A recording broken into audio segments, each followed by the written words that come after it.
আজকে আমরা এমন একটি বিষয় শিখব যা ইতালীয় ভাষার একদম ভিত্তি।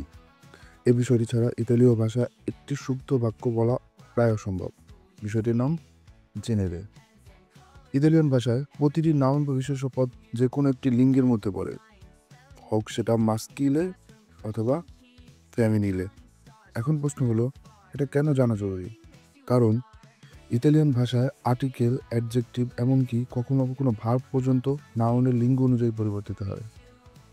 এই পার্থক্যটি দেখুন: Il ragazzo alto, la ragazza alta। লক্ষ্য করুন, ইল থেকে লা হয়েছে, আলতো থেকে আলতা হয়েছে। এ সব কিছু নাউনের লিঙ্গ অনুযায়ী পরিবর্তিত। তার মানে ইতালিয়ান ভাষায় শুধুমাত্র নাউনের পরিবর্তন হয় না, সঠিক বাক্য বলতে হলে আর্টিকেল, অ্যাডজেক্টিভ, ভার্ব সব কিছু চেঞ্জ হয়। এজন্য ইতালিয়ান ভাষায় জেনেরে খুব ভালোভাবে বুঝতে হবে যদি আপনি সঠিকভাবে ইতালিয়ান ভাষা শিখতে চান। আপনারা হয়তো ভাবছেন লিঙ্গ তো শুধু প্রাণী বা মানুষেরই হয়, তাই না? যেমন বাংলা বা ইংরেজিতে আমরা বলে থাকি। কিন্তু ইতালিয়ান ভাষার নিয়মটা একদম আলাদা এবং একটু জটিলও। এখানে প্রত্যেকটি নাউনের, সেটা জীব হোক বা জড়বস্তু হোক, তার একটি নির্দিষ্ট লিঙ্গ আছে। হয় সেটা মাস্কিলে হবে, না হয় ফেমিনিলে হবে। এখানে টেবিল, চেয়ার, বই, কলম সব কিছুর একটি লিঙ্গ আছে। এই জেনেরে আমরা দুটি পর্বে শিখব। প্রথম পাঠে সাধারণ নিয়মগুলো শিখব এবং দ্বিতীয় পাঠে আর্টিকেলের সাথে জেনারে ব্যবহার করা শিখব। চলুন প্রথম পাঠটা শুরু করি। ইতালিয়ান ভাষায় প্রতিটি নাউন বা বিশেষ্য দুটি লিঙ্গের মধ্যে একটিতে আছে, মাস্কিলে অথবা ফেমিনিলে। বেশিরভাগ ক্ষেত্রেই শব্দের শেষ অক্ষর দেখে আমরা বলতে পারি এটা কোন লিঙ্গ। চলুন আজ এই রহস্যের সমাধান করে ফেলি। পুলিঙ্গ। কিভাবে বুঝবেন কোন শব্দ পুলিঙ্গ? কয়েকটি সহজ নিয়ম আছে শব্দের শেষ অক্ষর দেখে। বেশিরভাগ পুলিঙ্গ শব্দের শেষ অক্ষর ও দিয়ে শেষ হয়, যেমন রাগাসো, লিব্রো, তাভোলো, জেলাতো, ভিনো। সবগুলো ও দিয়ে শেষ হয়েছে এবং এগুলো সবই মাস্কিলে শব্দ। একটা টিপস দিই আপনাদেরকে, মাস্কিলে শব্দ মনে রাখার জন্য একটি কৌশল অবলম্বন করতে পারেন। যেমন উমো। উমো মানে কি? পুরুষ। উমোর শেষে কি আছে? ও। আপনি এভাবে মনে রাখতে পারেন, উমোর শেষে ও আছে, উমো মানে ছেলে। ওকে, তাহলে পুরুষ, না, ও দিয়ে শেষ হওয়া শব্দগুলো পুরুষবাচক শব্দ, না মাস্কিলে শব্দ। এবং আরেকটা নিয়ম হচ্ছে, কিছু শব্দ প্রকৃতিগতভাবে পুলিঙ্গ, যেমন পাদ্রে। পাদ্রে মানে তো বাবা, বাবা তো পুরুষ, এটা পুরুষলিঙ্গ। ফ্রাতেল্লো, ভাই, এটাও পুরুষলিঙ্গ। জিও, গাত্তো, সবগুলো পুরুষলিঙ্গ, যে শব্দগুলো আপনি দেখলেই বুঝতে পারবেন। এবার ফ্যামিলি শব্দগুলো শিখি। কীভাবে চিনতে পারি কোনটা ফ্যামিলি শব্দ? বেশিরভাগ ফ্যামিলি শব্দ আ দিয়ে শেষ হয়, যেমন রাগাস্তা, কাজা, স্কুলা, মাক্কিনা, পিৎজা। এই সবগুলো শব্দ আ দিয়ে শেষ হয়েছে, তার মানে এগুলো ফ্যামিলি শব্দ। আপনি একটা কৌশল মনে রাখতে পারেন, যেমন আন্না একটি মেয়ের নাম, এর শেষে এ আছে, তার মানে এ দিয়ে শেষ হওয়া শব্দগুলো ফ্যামিলি শব্দ। এভাবে মনে রাখতে পারেন। পুরুষবাচক শব্দের জন্য মনে রাখতে পারেন উমো মানে পুরুষ, শেষে ও আছে, ও দিয়ে শেষ হয়, ও দিয়ে শেষ হওয়া শব্দগুলো পুরুষবাচক। তেমনি আন্না ও এ দিয়ে শেষ হওয়া শব্দগুলো ফ্যামিলি শব্দ। এভাবে মনে রাখতে পারেন। এবং কিছু শব্দ আছে যেগুলো নারীবাচক, নারী টাইপের শব্দ, যেমন মাদ্রে, সোরেল্লা, জিয়া, গাত্তা। এগুলো আপনি শুনলেই দেখলেই বুঝতে পারবেন এগুলো স্ত্রীলিঙ্গ বা ফ্যামিলি শব্দ। কিন্তু কিছু ব্যতিক্রমও আছে। কিছু শব্দ আছে যা আ দিয়ে শেষ হয় কিন্তু ওগুলো মাস্কিলি শব্দ, যেমন ইল প্রবলেমা, ইল চিনেমা।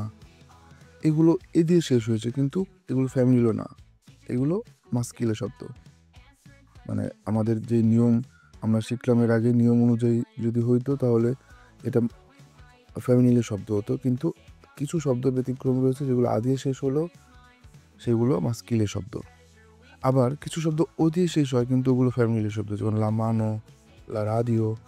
এগুলো ও দিয়ে শেষ হয়েছে কিন্তু এগুলো মাস্কিলো না, এগুলো ফ্যামিলি শব্দ। আবার কিছু শব্দ এ দিয়ে শেষ হয়। এদের সমস্যা হলো এরা মাস্কিলে, ফ্যামিলিলে দুটোই হতে পারে। না, এ দিয়ে শেষ হওয়া শব্দগুলো মাস্কিলেও হতে পারে, ফ্যামিলিলেও হতে পারে। তাহলে কিভাবে বুঝবেন? দুঃখজনক হলেও সত্যি, এদেরকে আমাদের মনে রাখতে হবে বা মুখস্থ করতে হবে। তবে ভয় নেই, খুব বেশি ব্যবহৃত শব্দগুলো বারবার দেখলেই এমনিতেই মনে থাকবে।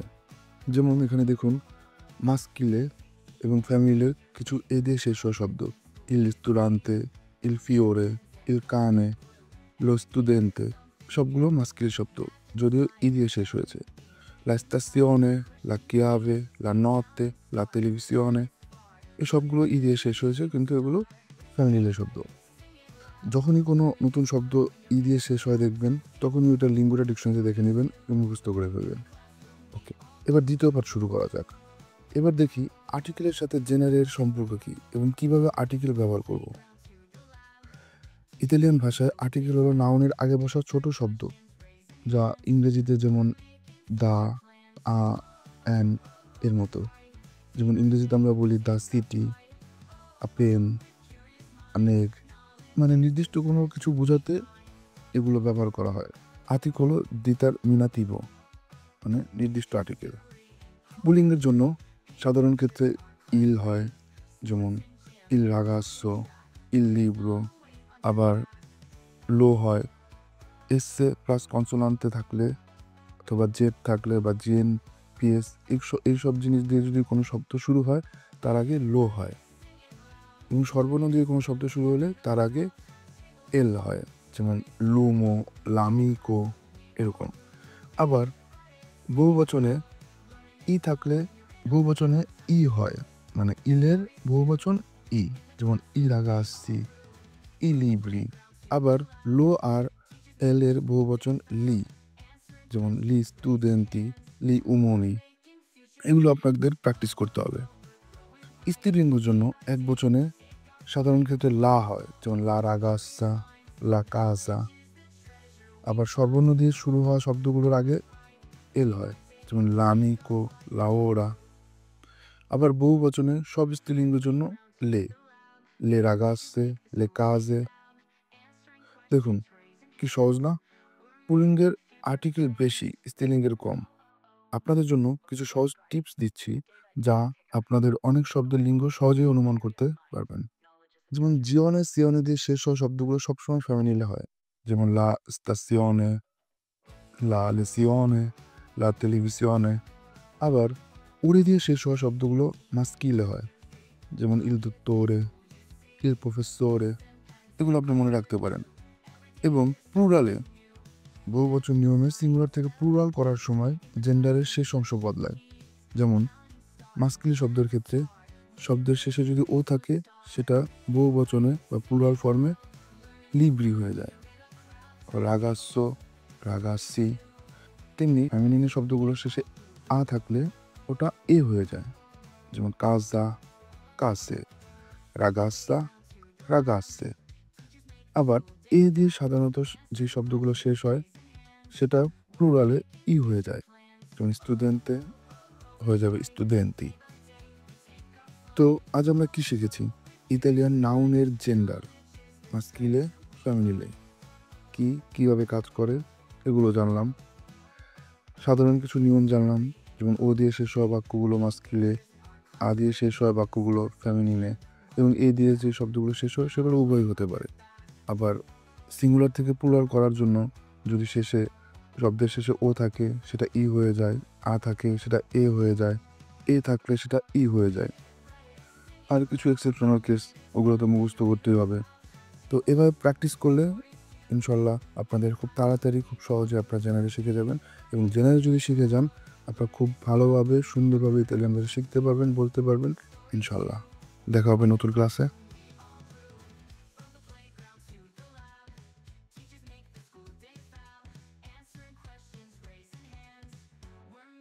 Future plans.